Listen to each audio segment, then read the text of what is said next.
Hello, friends. Hey, mamas. Welcome to My Invisible Disease podcast. We are here to share our struggles and hacks as two moms living with chronic illness. Tune in and join our community as we share stories and experiences while we sort through the ups and downs of living with invisible disease.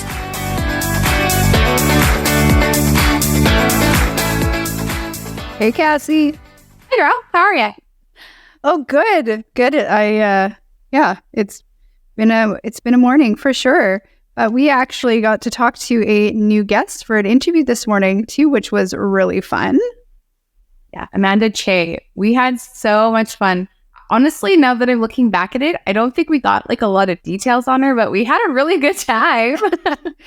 But that's it. She is just someone that's so relatable and, you know, is really out to like share her own experience to help others. You know, she's still living at this point with lupus and I believe, like she said, that it's technically just an incurable autoimmune disease. Hey? Yeah. So she just released her book, The Girlfriend's Guide to Lupus. So I think that our conversation with her was pretty reflective of she just wants to be there for people. She just wants to share her experiences and help you get through it. Yeah, she went undiagnosed for 21 years. So, you know, someone that really has that deep understanding of getting diagnosed and those early years of, you know, looking for information, you know, the big old Google. That's where we all go, isn't it? Absolutely. Every time.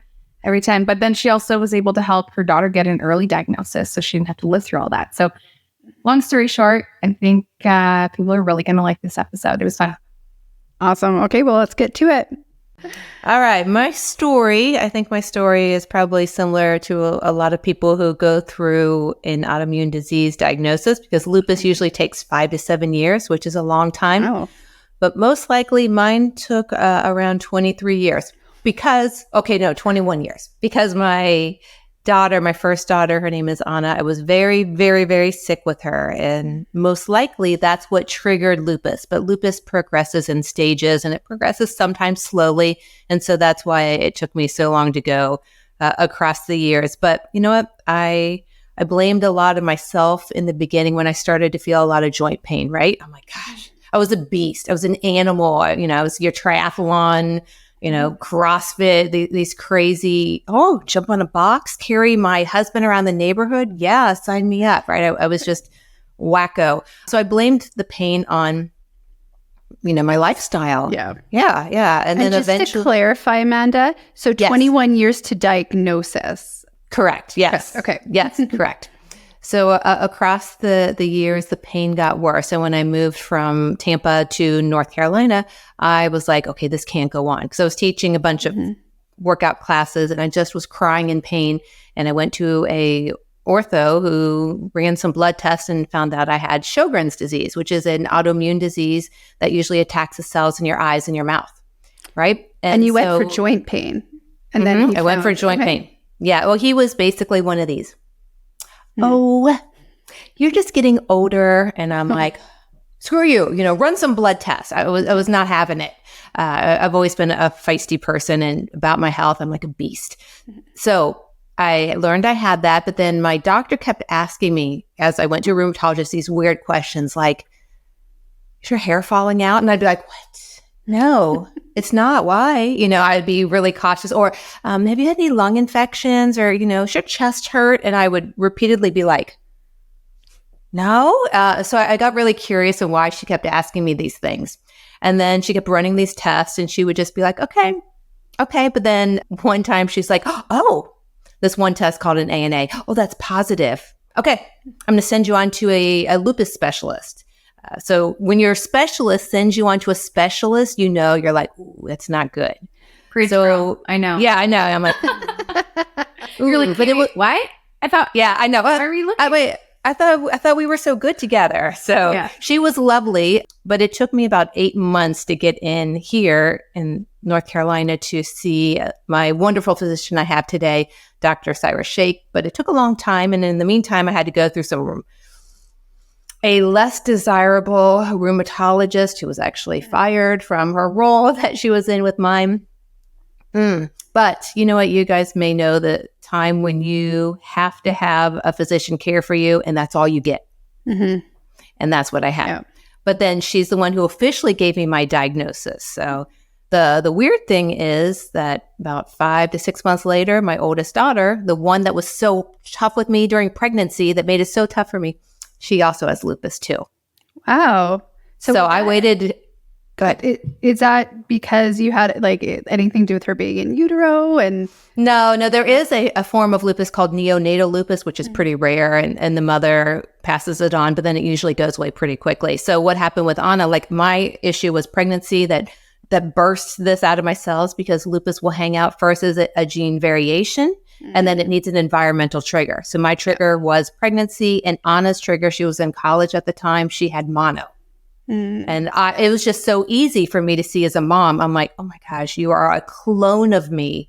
Everything is going on with me. Even though lupus shows up unique like a snowflake to everyone, being a mother and daughter combo, we are pretty darn similar. So she had, I waited 21 years. She waited 5 months. Well, it's amazing like what the family history can do, right? Like when you go there and you're like, listen, my mother has been diagnosed with this. Let's just skip to the chase. Like, let's figure it out. Yeah. It's so much easier. It's so much. Where the finish line is. Yes. And I had no family history of this, and the interesting thing is I'm in this great group counseling of women. This is fascinating. And I don't have any research behind this, just a little bit I did last night. But out of the group that I am in, 50% of us have an autoimmune disease, and we're all in it for traumatic childhood issues. I mean, so there is something fascinating. Learned wisdom, and wisdom that comes from experience and, community experience compared to just data on a scientific sheet. Yes. Yeah. Well, I think they're beginning to study some of these connections between, we know women have a lot of autoimmune diseases, right? With lupus, 90% of the most common type are women. And so women, like, ooh, what's going on with women? Well, we like to internalize a lot of things, right? We're the deep thinkers, where men may punch each other and get over it. Women, certainly when women, childhood trauma and the stress that comes along with it seems to be pretty significant, which to me is fascinating. I never even thought of it to even put it in my book. And I just learned about it yesterday, and I was like, wow, mind blown.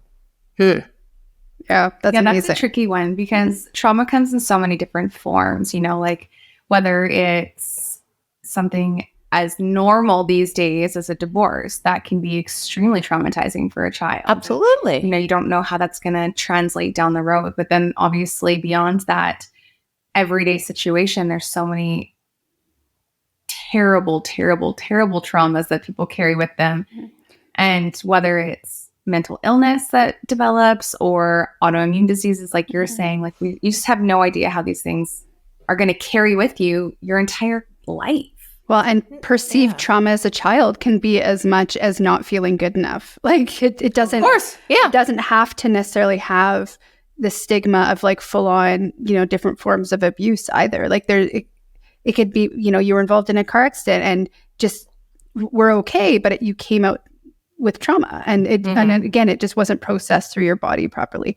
The interesting thing, Amanda, is quite a few women that we've had on the podcast have talked about, like trauma and connection with their disease, like autoimmune disease as well. So, just more women speaking to that. It's fascinating. It really lets me think back to, sometimes when we learn we're not healthy, right? My husband just had some high blood pressure, high cholesterol thing. So he's like, okay, I'm going to take the medicine and I'm going to start doing things, right?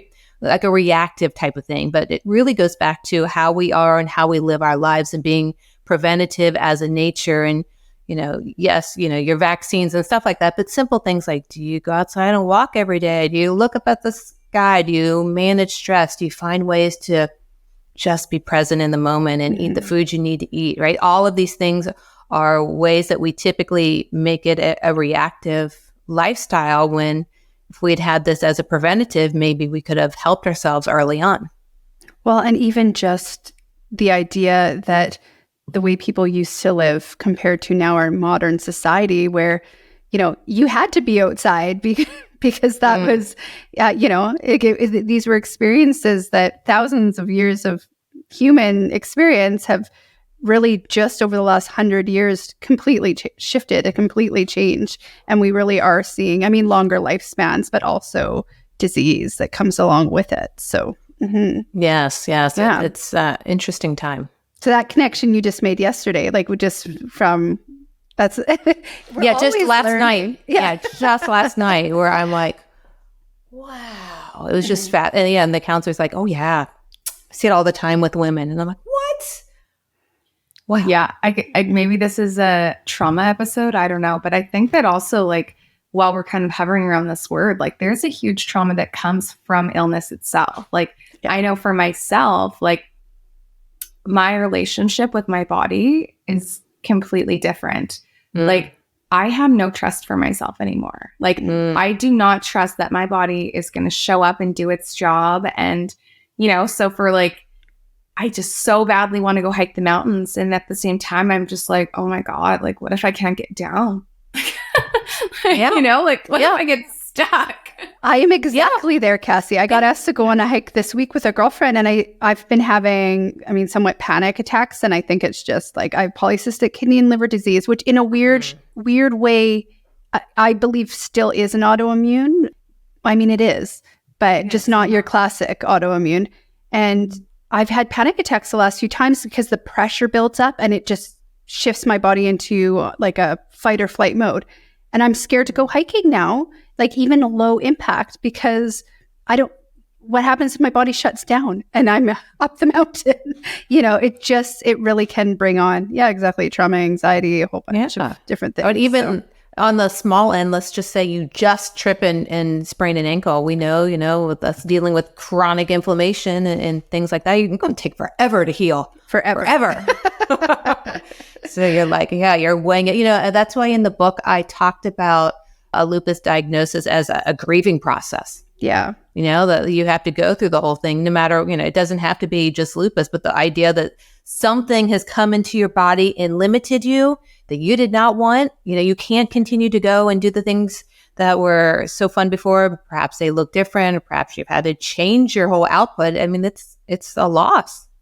It's a loss. We've actually talked about having a guest on the show outside of this, of having a grief counselor, because I think that you do go through a lot of steps of grief. Like when you're number one, the unknown. Like when I didn't know what the hell was going on, I was grieving because I thought, well, I might be dead next year. Who knows? Mm-hmm. So you're faced with that. But then at the same time, you're like, okay, so now I have to live with this illness forever. Like, what the hell does that even mean? Mm-hmm. So like grieving what you thought your future would look like, what you thought your relationships would look like. And then the reality of like, okay, actually, I like to nap a lot now. Yeah.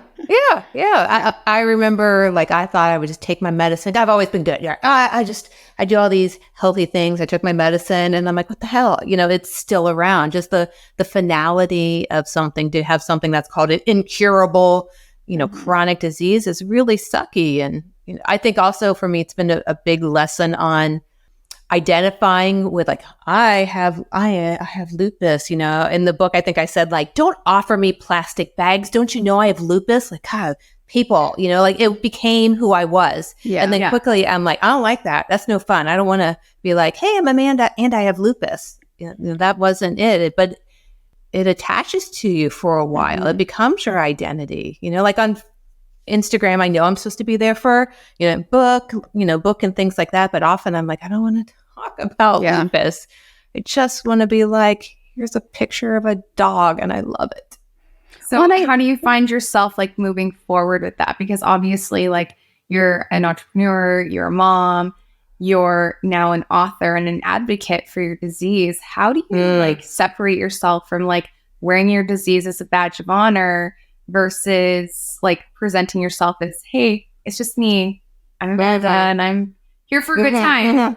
Yeah, that's a very good question. And I don't know if I have a complete answer for you yet. I would say when I was writing the book that I'm like, I'm going to write the book and then I'm going to send it out to the world and then I'm going to be done and I'm going to walk away. But my editor was like, no, you're going to do a disservice to women. And I had never thought about it because it was just my plight, right? It was like my thing to churn out and to get rid of. So when I take myself out of the equation and I think like, what is my goal really? Which, my goal in life really, whether it be through like holding the door open for someone or being like, hey, Lupus chick, you got this. My goal is really to help people. So I have to find my balance. I don't know exactly what my balance will be, but that's why I'm hoping, I think I just don't love social media.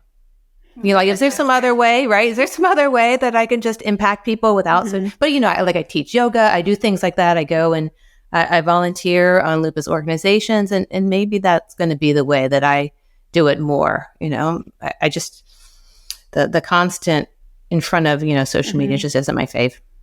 Well, and title of your, sorry, Jenny, go ahead. Oh, I was just going to say, I feel the exact same way, Amanda, with the social media. There's that fine line between wanting to share your experience and then also now you're having to show up for something that in a weird way is like, you're in front of a screen, not necessarily face-to-face connecting. However, the reach you will have, and I feel like a lot of people, because like we said, they internalize these diagnoses. Invisible disease is often just kept invisible to friends and family because no one really understands. It's an outlet for people because think about how much you may be look on social media for other people. You're going to become one of those people. So, just that people can connect with in their own way, and because it's a lonely path. Oh, it's very lonely. Yeah. And I think that's a good point you make. So maybe if nothing else, if I continue down that path, may it just be who I am in whatever weird, quirky manner it is, not like all have it together, kind of like the book where I'm like, look, I screwed up. Oh, here she is screwing up again. Yes, that's who she is, but maybe she learns a little bit from it. Yeah. Well, I have absolutely no insight for you because I still feel like I kind of live a double life. I'm very active on social media, but it's for my real estate business. I am there to do what I got to do. And what I was saying is I'm super active and I'm pretty transparent on social media. However, that just shows you how unbelievably one-sided social media is. Especially years past when, I can't fucking walk. I'm literally not able to get off the couch, but my video is me on the couch and the kids and we're smiling and we're laughing and everything's all good. So then Jenny and I had this amazing idea. Let's have our podcast. And I love social media. I'll promote the shit out of it. And it's kind of like a dirty little secret. I love our podcast. But at the same time, I'm just so sick of being sick that I don't even want to talk about it anymore. I don't want to be out there talking about it. And I'll say something that might be, I feel even in myself is a little controversial. Sometimes because I am on lupus and I post about lupus, I read are all lupus related. And I'm like, oh my gosh, it's so much, right? It's like you just don't want to think about it. Yeah. I'm like, oh, so much. I don't want to think. I don't want to, can we separate ourselves from? And I understand that's people's identity. And that's how sometimes people make a living. And I get it. It's just, I am very conscious of who is in my life. I am very conscious on what I read, what I listen to. In the car, there's no music because it gets stuck in my head and I will sing, Beyonce all day long. So it's the same thing on social media. I have to be a wise consumer of all that I do.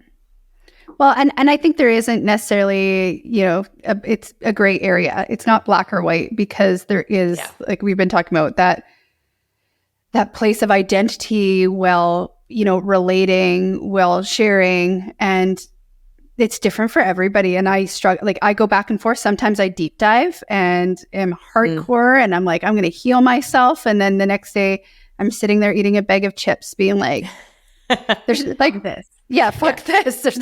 You're a human woman. Yeah. Why should I have to do that? All this change everything. And I'm a good person. This, so there's poke fests too. And then you forget about it sometimes. When you're you don't have major symptoms, you sometimes forget you even have chronic illness. So how nice is that? Yeah. How nice is that? Yeah. So absolutely. What changed for you? What was the TSN turning point? When were you enough is enough, pen to paper. I am going to be the girlfriend's guide to all things lupus. I know I always wanted to write a book. So that was one. I didn't know what. You would think of these stories all the time. My husband's Asian, so I would think of, those crazy Asians, right? I'm like, I'm going to write a whole book about this. And then the Crazy Rich Asians came out and that was blown away. So I think it was just literally walking the dog one day and I'm like, I'm going to write this book because I realized that I could be much worse. Right? I've gone on, I don't know if you guys are on any of your Facebook groups, but there's a Facebook group for lupus where there's like 60,000 people and it's scary. Like, hey, I lost 8 teeth today. And I'm like, what? Like these things blew my mind. And I have no idea what the hell's going on with that person. I don't know where they came from, but I realized very quickly that I could be a lot worse and I probably could be better. And so my place in the middle and my habits that I had done all of my life really supported me. And I think that's what allowed me to be like, okay, I don't do anything crazy, but I do things that are really important. And if people learn that these things aren't like a fancy program or a shirt, or you have to wear a hat or eat exactly this, that maybe then they would be willing to give it a try. And really showing that I was, just like them. Like I screw things up. And in the book, you'll see, I messed things up one time with many times, but one time I talked about with my daughter when we were in Italy. I was a jerk to her then, and then I learned to do better. And I think we just have to give ourselves the grace to screw it up, to do something wrong, and then be like, okay, I can get back on. I can learn something new. I can make these changes, and they impact us. Because as we know, with anything, whether it be lupus or any other disease out there, the healthier we are, the more manageable that disease will become. And so you talk about different ways that you've learned to manage. When you did get your diagnosis, where did you find resources on lupus? And can you talk about that? Yes, there's this thing called Google. Google gives you a lot of information, a lot, but it's not always More that great. Sometimes. Yeah. I'm like everyone else. I'm like, Google lupus. But lupus is weird. If you know too much about lupus, I'll give you just a bit. So it shows up so different for different people. Like some people might just have this butterfly rash, which we most might think of. Some people may lose a kidney, like Selena Gomez. Some people may die from it. I mean, that's a wide gamut. So when you look online, it's just kind of like, a little of everything or a little bit of nothing. And so you don't know. So I have, I can see right here in bookcases, a bunch of lupus books. I read all these books and I still did not really get the gist of what I was up against. And I think that's why I wrote the book, because I wanted to be like, girl, sit on the couch next to me. Let's really talk. You know what? Yeah. I'm going to drink some tea. You can drink your wine and we're going to, spill the beans and we're going to talk shit about this sucky lupus so that someone could feel heard and understood, because as you mentioned, it is such a lonely time. Well, and even coming back to Selena Gomez, it's like when you Google lupus, that's one of the big headlines. That for me, being someone with kidney disease, was like, wow, there's someone that like presents as perfect in the world that actually needed to get a kidney transplant, which I found that relatable. And it made me feel, a little bit better of like not being alone. Yes. But that was my extent of as far as knowledge about lupus. So that's okay. That's most people's, because you know what, the media isn't interested in something so vague that we don't have scientific fact. You may have this, you may have that. We don't, like no one. Hence, it's all grouped into autoimmune and just left at that. So whenever, if someone would say like, if I tell them about lupus, they'll be like, oh, Selena Gomez. And I'm always like, and we just leave it at that. Yeah. We actually got it together. Yeah, I know. Yeah, really. I gave it to her. They'll be like, think positive, I'll pray for you.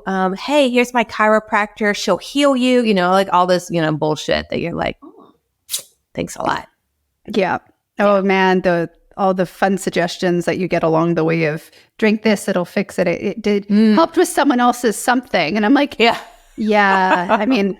I'm past even appreciating the... Okay, Jenny, you say that, but then the two of us are like, we put fucking castor oil on everything and it will heal you. But that's because we tried it. Yeah, we tried it. We've tried everything. Yeah. There were a few chapters in the book that I had put like, they were just for caregivers, like, do not say this, don't say this. The toxic positivity, like, everyone's uncomfortable and they don't want to hear that you're sick. You look fine. So just like, don't bother me with your illness. So they're going to be like, hang in there, and it's not helpful. It's not helpful because you only feel weak. God, I must be weak. I must not be able to do it right. They're right. They're right. I'm just not strong enough for this. You just doubt yourself, and that's not what you need. So, Amanda, where are you now managing your illness? Like, because it's been, how many years has it been since you've been diagnosed? Officially, it's just been 2 years. 2 years. And then 21 years previous to that, you were suffering from symptoms and living undiagnosed. Yes. Where are you now with your actual management?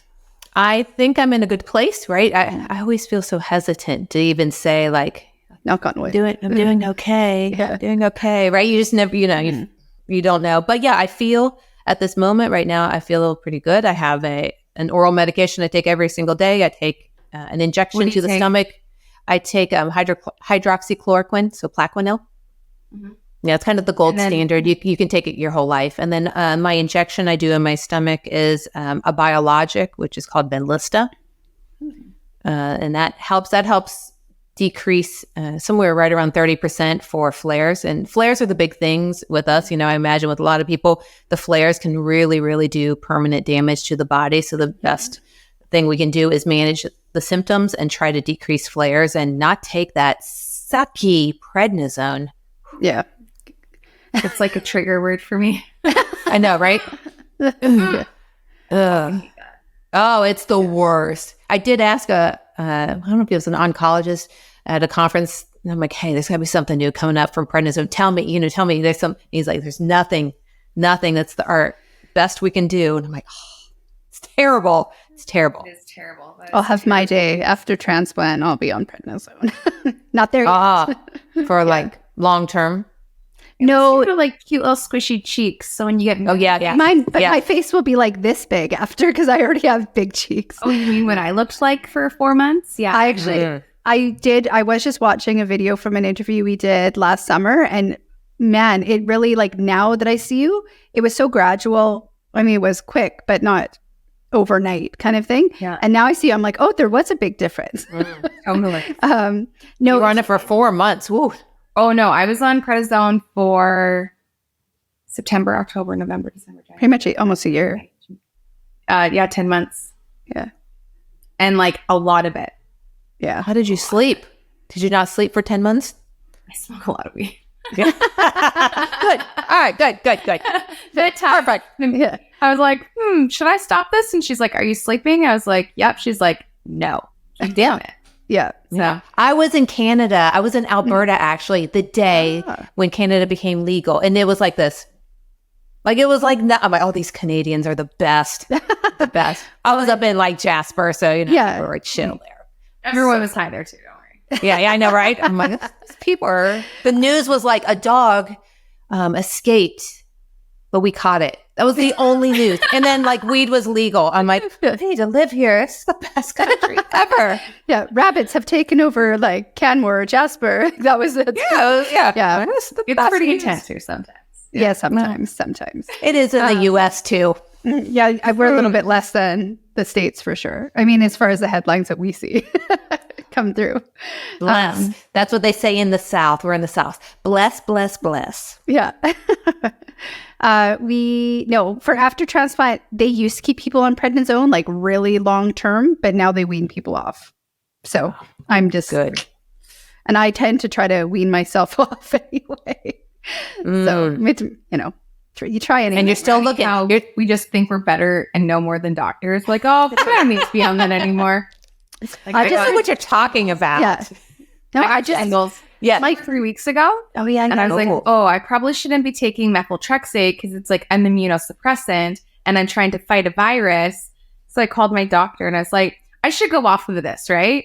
She's like, yeah. Like, you haven't had a flare up in a long time. Like, you should be okay. And I'm like, I haven't been on it in a while. Maybe I just won't go back on it. Yeah. But also, I don't know. It's been a while since I went to med school, so maybe you just, if nothing else, tell your doctor that. Yeah. Right? Yeah. And then if he or she's like, yeah, okay, then you're like, all right. And if they feel visceral, one other way, they'll let you know. Yeah. I factually went for blood work this past week and my kidney function has come up 10%. And I weaned myself off 2 of my 3 blood pressure meds. I still have high blood pressure, but I had no energy. I couldn't make it through the day because the side effects of the blood pressure meds. So I've been feeling better and my kidney function came up. So I'm like, yes, me. Yeah. Let's hope there's no long-term side effects of this. Yeah. And my team does know because I had informed them along the way. But I thought you could tell your doctor, and let me tell you what you need to do. Yeah.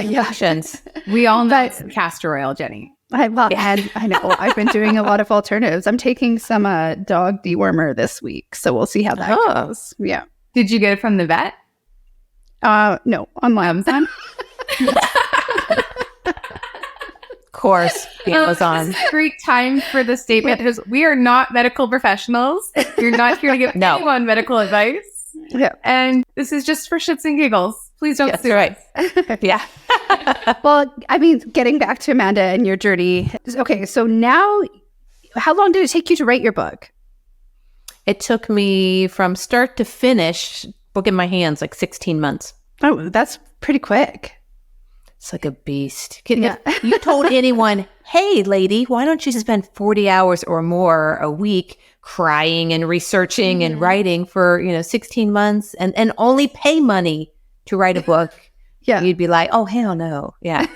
But I didn't know. I'm very grateful. The fact that I just stubbornly began without doing no research. Only thing I ever Googled was how many words are in like a nonfiction book. That's it. I mean, I didn't even know when I turned in my first draft. I didn't even have like an outline, like, chapter, like I didn't have any of that. So, I mean, it's just learning as you go. Well, and I mean, and I'm sure it's pretty cathartic for you to release a lot of that, your experience, like, because you're getting it out, right? Yes. Yeah, it was very, very cathartic. I learned so much about myself. I learned where there were weaknesses. I went through, put myself in different types of counseling, and hence that group counseling as well. It was like the most intensive thing I have done when I was writing a book for someone else. And how did it end up so much, about my journey? But from what I've learned, I think that's very similar to a lot of people who decide to be an author. And then you just launched just this month. Yes. So it is officially released on Amazon. It is. It's available. So we'll include this in the show notes, just for anyone that is listening, that's looking for resources of trying to find the book. Can you just kind of send the listeners in a direction where they can find you online and where for the actual to purchase the book? Yes. If you want to purchase the book, you may buy it on Amazon for now. And you can find me on Instagram at Amanda E. Chay, which is Chay. And don't you know, the website amandachay.com was available. Now I own it. Amazing. And I know, what a rarity. And you can go there to find out more information as well. Awesome. And then but before you leave, I got a game for you. Oh, good. I love games. I'm ready. Okay. So have you ever heard of the game Marry, Fuck, Kill? Yes. Of course I have. Duh. Okay. I love the word fuck. Impression that it might be a Canadian thing, but we've now realized. No. Okay. So we kind of modified it. So it's a little bit more about like your health journey, products you love, self-practices that you love, self-care practices, things like that. So Marry is like your tried and true, always pulls through for you. Like that's your favorite thing. Cheat is guilty indulgence. So like something that you do a little bit more on the trendy side, and then kill is pretty self-explanatory. Okay. Let's start with your Marry. What are you loving forever and ever? Tea, hot tea. Yes. I've really been getting back into tea lately. I'm like, this is not 175 degrees. Oh, you soaked your jasmine leaves too long. Like, I know tea. A tea snob. And they're like a tea bag. I'm like, as if. Get that tea back. Yeah, so Marry is definitely tea. What's another Marry? Nature. Nature. So healing, being outside, pulling a leaf, walking with a dog. Absolutely. Preach. I get it. Yeah. Yeah. That's my time to decompress and just breathe. I'm allergic to everything, but like while I my nose runs. I'm like this. Yeah. But still. Cassie's the only person I knew that didn't have a floral bouquet for her wedding because she's allergic to flowers.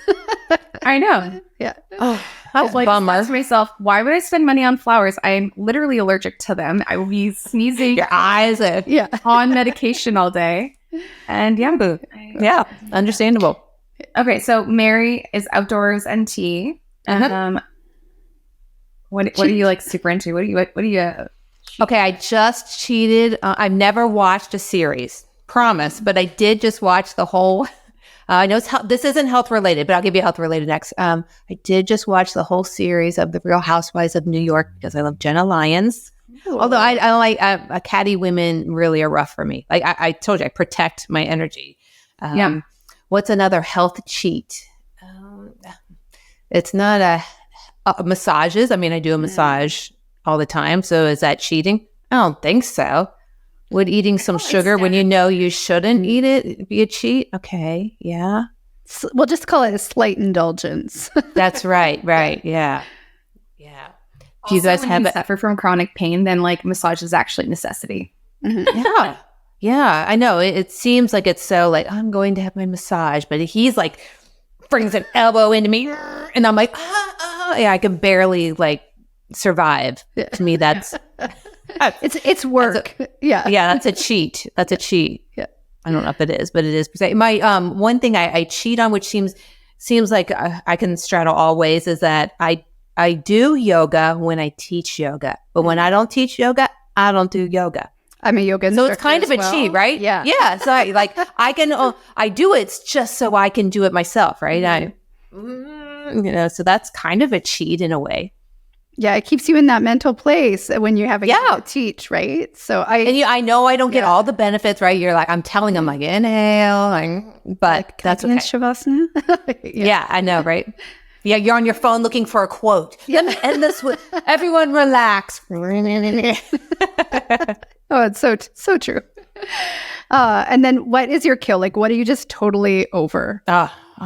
There's so many things I'm over. Because I learned I don't have to be gluten-free. I'm over that. I'm over a lot of meat or any of these paleo carnivore bullshit. I'm not a cryotherapy person. I'm not an ice bath person. I hate. I don't know what the science is behind that, but I love cold dips. Okay. But I also have ADHD, and I get like a huge dopamine like boost from it. So it's like worth it. Yes. I'm over those TikTokers or anyone else who wants to like instantly tell me what to eat, think, feel, or do. Mm-hmm. I'm like, I guess the book has really, really, really sharpened my ability to be like, that's bullshit. Like so many things are bullshit. And you can show me the study, and I'm going to read the study. And I'm going to find out, because one study seriously did have 4 men in like Nigeria as their trial participants. And I'm like, for something lupus related. And I'm like, this is crazy. So I think it's bullshit that people try to act like they know something when they don't. And can we not make that criminalized? Because it's wrong. Well, and it just, like you said with lupus, like everybody's experience is different. People react to different things differently. I'm constantly seeking like tips and tricks. However, I bring them on as quickly as I let them go, because you find what works for you, right? Yes. That's what we have to allow people to be like, take it. That's, I think I said that in the book, like take whatever you want. Mm-hmm. You don't like it, it's okay. Get rid of all of it. It's okay. And don't exhaust and stress yourself out trying to do everything, because that doesn't work either. Don't spend all your money on these things. No, it's just a waste. Yeah, mm-hmm. I think there's a lot to be found in simple, small things that we do every day. We just think we need to do some grand, ideas out there, and you really don't. But we don't care, because that's not boring. I mean, that is boring, and that's not sexy, and that's not Instagrammable. Mm-hmm. Well, and I walked today. at the end of it, sometimes it's just like simple as just trying to find joy, even no matter what you're dealing with. And that is different for everybody because at least in that moment you can feel good. I put in the book a self-care formula of, here's my self-care formula. Do whatever the hell you want to do as long as it doesn't hurt someone. 2 is legal in your city or country. And 3 brings you joy. Yeah. Yeah, whatever it is. Like, I don't care. Like, why would I care in the best way possible what the hell you do? Yeah. Works for you. You're not being a big ass hat on Instagram. Great. You go. Spend all your time there. It brings you joy. Great. Mm-hmm. Totally. Yeah, I think the world could use a little bit more of that. We'd be in a lot better place if everyone just minded the fucking business. Yeah, like you do you. Yeah. And now everyone can live happily. Yeah, you don't wear your underwear on your head. Like, awesome. We saw tons of that during COVID. I don't know about in Canada, but we saw them with people wore underwear on their face. I mean, it's just bras on their face. Like, you just, all right. You just walk. Like, it doesn't bother me. It's hilarious. We are unique. So, and just kind of to wrap things up today, Amanda, if you ran into someone that just walked out of the doctor's office with a fresh lupus diagnosis, you know, just your go-to words of advice, you know, and that doesn't have to be like you know, it can be however you feel, but like what advice would you give to them? Mm-hmm. I would hug them. You know, I would say, I'm sorry. And then I would tell them that they're not their lupus. They can be much more. And that the good news is that lupus may have stolen a big chunk of their life, but the other part remains in their hands. Oh, yeah, that's beautiful. I'm their new friend. You know, call me if you need me. I got you. Well, and you're a perfect example. Absolutely. Yeah, you're a perfect example of someone that, you know, has just continued to, you know, gain momentum and become an author along the way. So I'll try. If I had a tombstone, it would read, "There lies Amanda. She tried." Yeah. That's all you need. But I won't. That's all you need. Yeah. That's right. Perfect. Well, thanks so much for joining us on today's show. Thank you. You guys are my favorite I've had yet. Thank you so much.